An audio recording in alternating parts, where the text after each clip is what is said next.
Assalamualaikum warahmatullahi wabarakatuh teman-teman. Hari ini tanggal 25 April 2024. Nah sekarang kita mau menuju ke masjid untuk melakukan tawaf wada. Karena hari ini adalah hari terakhir kita di Makkah, Masjidil Haram. Jadi nanti setelah ini kita bakalan berangkat ke Madinah. Makanya sekarang kita mau menuju ke masjid untuk melakukan tawaf wada.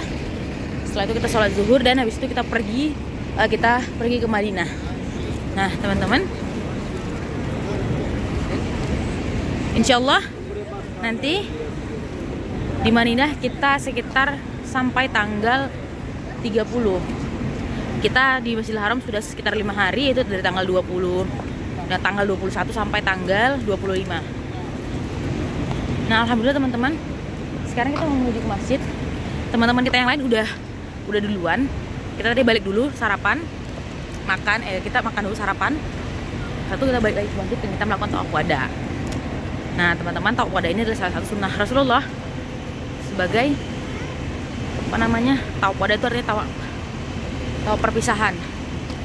Maka dari itu kita melakukan tawaf. Setelah itu baru nanti kita berangkat ke Madinah bersama dengan rombongan. Sekarang di Mekah Al-Mukarramah pukul 6.36 alias setengah 7. Di sini masih setengah 7 dan masih melalui perjalanan dan masih melalui jalan yang sama, yaitu dari hotel kita di belakang menuju ke depan, dan viewnya di belakang kita Zamzam Tower again. Di sini banyak sekali burung-burung merpati ya teman-teman, dan ini menambah salah satu nilai kekasan dari kota Makkah, tepatnya di sekitar Masjidil Haram. Nah ini kan bakal lihat banyak sekali burung-burung. Masya Allah. Dari pinggir aja mak, jangan dari tengah-tengah. Baju mama kena tai burung nanti. Nah ini Zamzam Tower. Jadi hotel kita itu tepat lurus di hadapan Zamzam Tower. Jadi setiap kita mau pergi, kita pasti melewati Zamzam Tower ini. Tuh teman-teman, matahari masih baru naik. Nanti sekaligus sebelum kita melakukan tawaf wada, kita sholat duha terlebih dahulu. Baru setelah itu kita tawaf wada, sembari menunggu rombongan balik lagi ke hotel.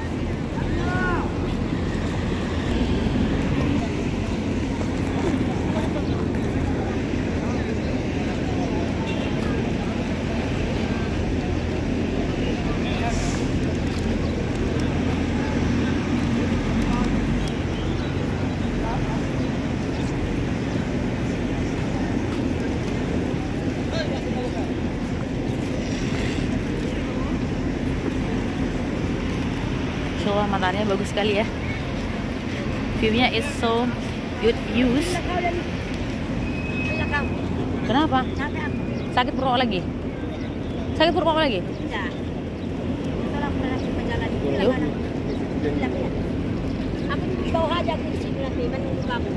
Di kamar aja lah mama. Tapi kami ini aja lah mana, pegang kartu ini. Nanti tadi kok sama si kakak itu belum ya? Kunci sama Kak Yanti mak. Oh iya, tadi bilang sakit perut dia kan. Ya nanti kalau misalnya apa? Nah, aku aja bawah, aku menunggu kamu loh. Ya.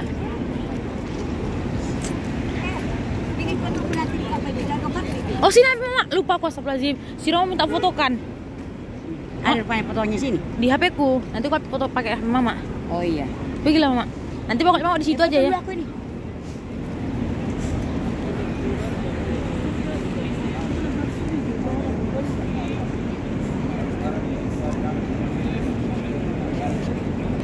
Aku bawa aja dulu kursinya. Ya.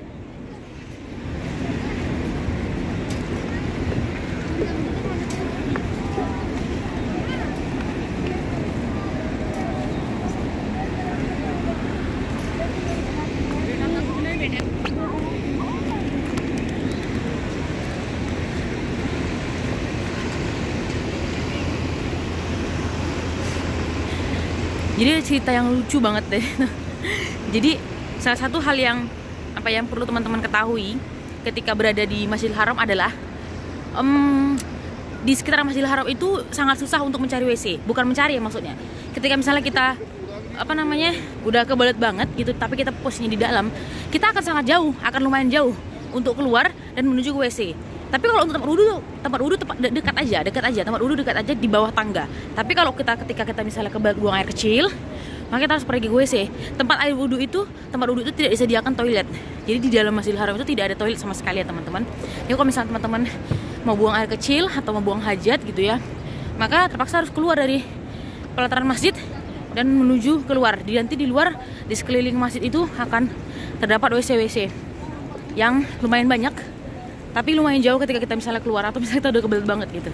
Sama, begitu juga misalnya jalan. Ketika misalnya kita jalan dari hotel, anggaplah hotel kita misalnya 500 meter dari pintu utama, maka agak sulit gitu menemukan WC umum.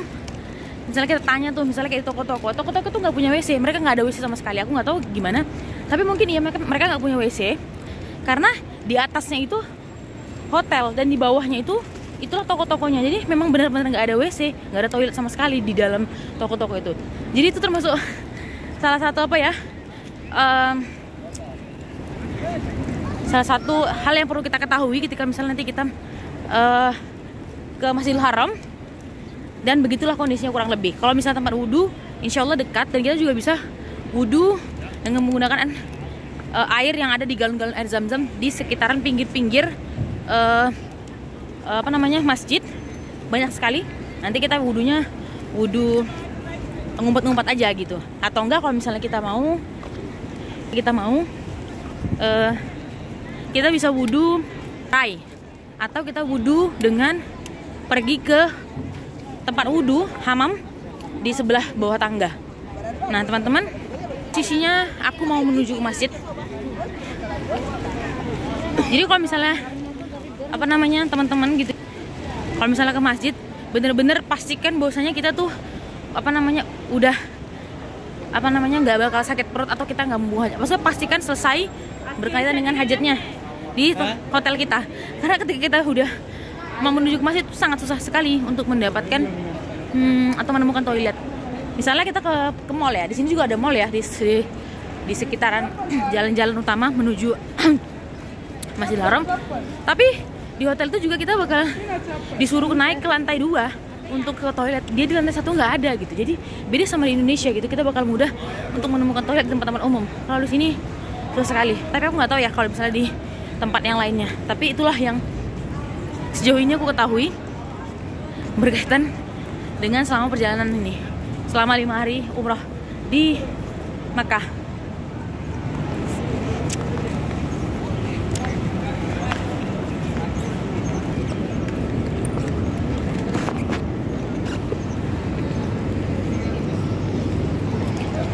Begitu juga teman-teman, Masjidil Haram sekarang lagi banyak banget renovasi. Kita juga tadi malam udah jalan-jalan ya ke rooftop gitu kan. Terus kita mau lihat view dari rooftop ke Ka'bah langsung, tapi ternyata nggak bisa ditutup karena di situ banyak sekali pembangunan atau renovasi karena mungkin ini menjelang bulan-bulan haji, jadi memang banyak sekali perbaikan, pembangunan, perluasan dan lain sebagainya di Masjidil Haram. Jadi teman-teman, mungkin ini juga termasuk bulan-bulan akhir dari bulan-bulan umrah, dibukanya untuk umrah, selanjutnya untuk jamaah haji. Nah teman-teman, ini sekitaran jalan yang kita lewati ini kan ubin ya, kayak keramik gitu ya. Ini yang hitam-hitam ini adalah kotoran-kotoran burung merpati. Jadi itulah kenapa ketika kita misalnya masuk ke dalam masjid, kita harus membuka sendal kita dan masukkannya ke dalam plastik gitu ya, karena kita udah nginjek kotoran burung. Nah sementara burung-burung merpati ini nggak boleh ditangkap, nggak boleh dibunuh, nggak boleh dimakan atau mengganggunya. Dia hidup aja bebas di sini. Teman-teman, ini jalan dari hotel, dari semua hotel ya pokoknya. Dari semua hotel rata-rata menuju ke, selain dari hotel yang berada tepat di bibir pintu utama pelataran masjid itu, rata-rata hotelnya itu ketika menuju ke masjid itu, hotelnya itu kayak menanjak gitu, kayak menaik gitu, kayak menaiki bukit, tapi nggak bukit, maksudnya nggak curam sekali, tapi menanjak. Ini di belakang saya itu turunan, jadi agak naik. Jadi kita kalau misalnya kita kalau kita mau ke arah masjid, emang agak lumayan sedikit ngos-ngosan. Tapi kalau misalnya turunan tuh udah agak mudah, begitu. Nanti setelah ini kita kan agak agak membukit ya. Setelah itu nanti kalau misalnya kita mau menuju ke Ka'bah, maka dia akan menurun, gitu. Jadi ini sebenarnya kan lantai ya, maksudnya ini kan tanah yang datar selurusan dengan hotel dan jalan raya gitu. Nah, posisinya Ka'bah itu di bawah ini, di bawah jalan ini. Makanya ketika kita misalnya mau menuju ke Ka'bah, kita harus turun pakai eskalator.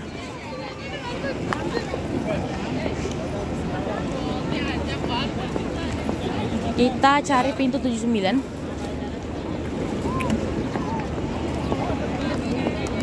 Ini pintu 88.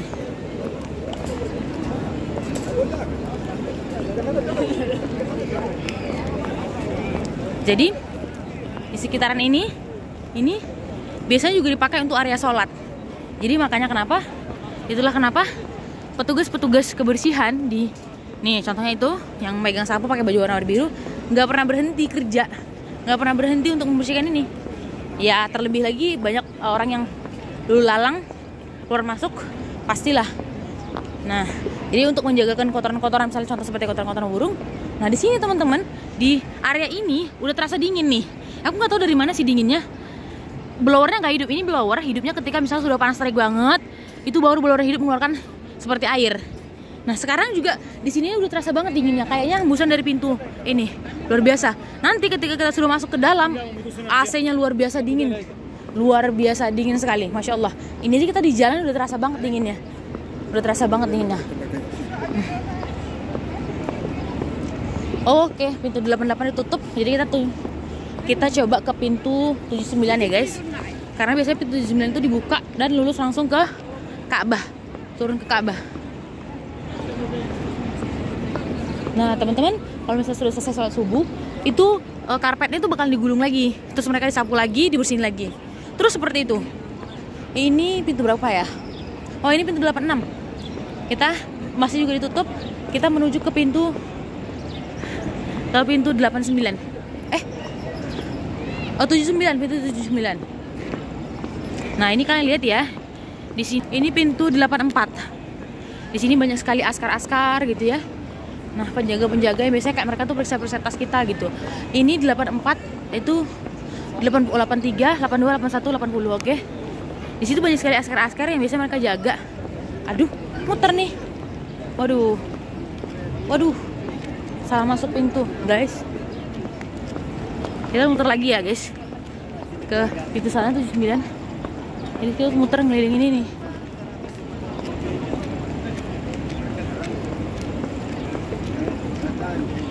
Nah, jadi pembatas sholat itu biasanya mereka gunakan seperti ini nih. Yang hijau dan putih ini, pembatas sholat. Karena kalau nggak menggunakan ini, Masya Allah, bakalan diterobos sama jamaah yang sholat. Karena jamaah biasanya agak lumayan barbar. Biasanya ketika misalnya pintu itu dibuka, jamaah itu akan berebut lari menuju pintu tersebut. Nah, tuh teman-teman bisa lihat juga ya, di atas tuh banyak sekali alat-alat untuk renovasi masjid. Nah, ini yang aku bilang. Contohnya seperti ini. Contohnya seperti Hotel Dar Al Tauhid. Ini salah satu hotel yang sangat dekat sekali, tepat di bibir pelataran pintu. Begitu juga dengan Jamyon Tower. Jamyon Tower juga adalah hotel, dan itu sangat dekat sekali dengan pelataran pintu Ka'bah. Tentunya mungkin lumayan, harganya juga lumayan ekspensif ya, lebih berbeda daripada yang sebelumnya. Nah, ini itu dia pintu 79. Masya Allah. Ini pintu 79. Nah, ketika kita masuk pintu 79 ini, maka kita akan lurus langsung menuju ke Ka'bah. Betul teman-teman.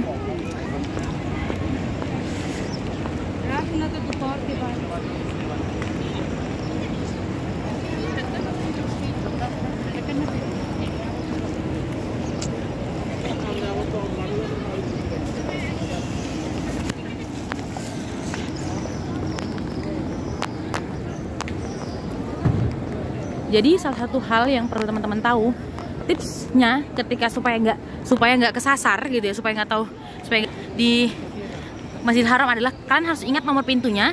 Ini nomor pintu. Dia kalau pintu bagian luar ke arah pelataran luar dia berbentuk nomor. Tapi ketika pintu memasuki ke arah Ka'bah, maka dia bentuknya adalah nama. Misalnya contohnya King Abdul Aziz, kemudian King Fahad Gate gitu. Banyak sekali askar-askar dan kita mau masuk ke itu. Kita buka sendal dulu, guys. Astagfirullahaladzim. Lupa bawa plastik. Jadi kita pegang aja. Bentar, kita masukin dulu HP. Aku lupa bawa plastik, guys. Kita bawa aja HP-nya. Ini ya. Aduh, bismillah. Nah, ini di sepanjang pintu banyak petugas. Ini juga ada petugas-petugas wanita gitu, yang mereka biasanya periksa tas. Biasanya mereka nggak membolehkan kita bawa makanan gitu. Nah, ini askar dan juga petugas nih, petugas masjid. Tuh. Jadi kalau misalnya kalian tersesat atau nggak tahu jalan pulang, kalian tinggal ingat aja pintunya. Pertama kalian bisa ingat melalui pintunya. Misalnya kalian masuk dari pintu berapa? Cara yang kedua, ingat nama hotel kalian. Cara yang ketiga, kalau misalnya kalian masih tersesat juga, kalian tanya sama askar. Dan yang keempat adalah kalian bawa ID card kalian, tunjukin aja ke askar, nanti dia bakalan tahu tuh. Walaupun kalian nggak bisa bahasa, misalnya contohnya ya, misalnya kayak kita tuh orang Indonesia tapi nggak bisa bahasa Inggris atau bahasa Arab gitu kan, kita nggak ngerti. Pokoknya tunjukin aja deh, pakai bahasa isyarat, mereka udah ngerti kalau kita kebingungan, kita nggak tahu jalan pulang gitu. Atau biasanya kalau misalnya kalian tersesat juga dan nggak tahu gimana caranya, itu di ID card kalian tuh ada nomor mutawif. Nah, kalian tinggal hubungi aja mutawifnya, nanti mutawifnya yang bakal jemput kalian. Terus kalian tinggal bilang aja kan tuh di pintu nomor berapa kayak gitu. Nah, teman-teman, tuh Ka'bahnya kita udah sampai ke Ka'bah. Nih kalau misalnya kalian lihat tuh, itu adalah Ka'bahnya, Masya Allah.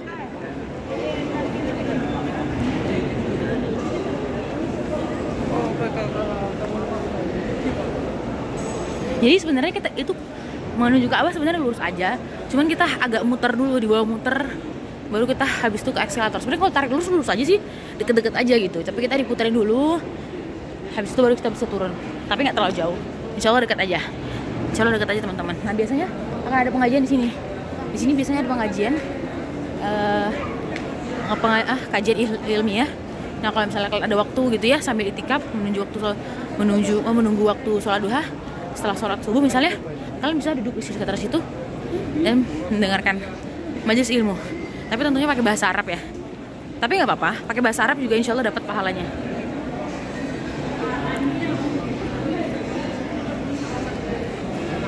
Nah, ini kita mau turun ke lantai dasar. Nah, ini eskalator turun. Eskalator ini kadang-kadang juga dinonaktifkan gitu. Sekarang dia diaktifkan untuk turun, kadang dia diaktifkan untuk naik. Nanti kalian tinggal lihat aja di sini nih, lampu indikator hijaunya. Kalau dia hijau boleh turun, kalau dia merah berarti nggak bisa. Oke, kita turun. Mudah-mudahan kita bisa masuk ke Ka'bah, menuju ke pelataran. Kita melakukan sholat sunnah, tawaf sunnah, melakukan tawaf wada ya teman-teman. Ada petugas.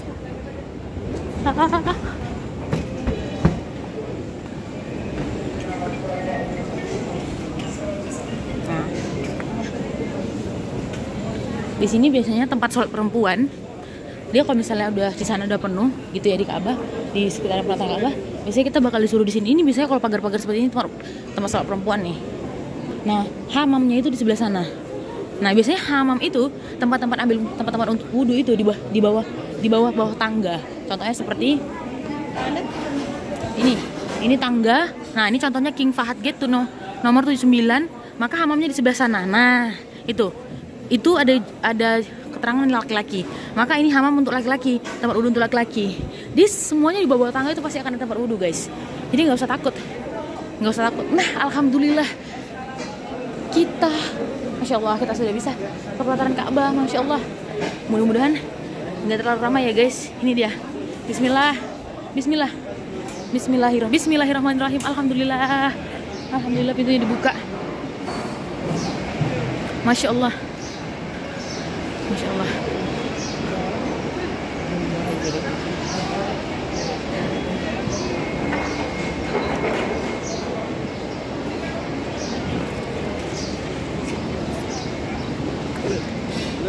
Nah, nih, ini adalah nih di sekitaran pinggir-pinggir dari pelataran Ka'bah ini banyak sekali tempat-tempat air zam-zam.